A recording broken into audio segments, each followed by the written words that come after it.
ดู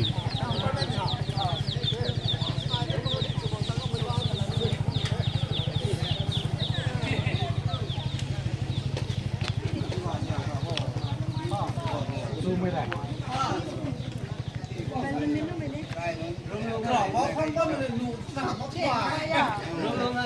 ใส่นุ่นที่ไทยบอกเลยแต่ละกินแต่ก็ได้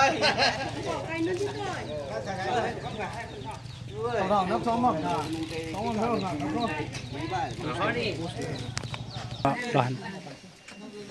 ร้านกระทอนน้ำว่าโซนไหนนับโซนไหน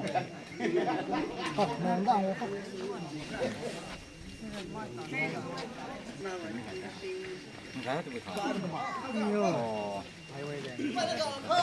โอ้โหครับไปเลยโอ้เสื้อไปเลยไปเลยซึ่งเราคู่กับครับนับทรงนี่มันห่อ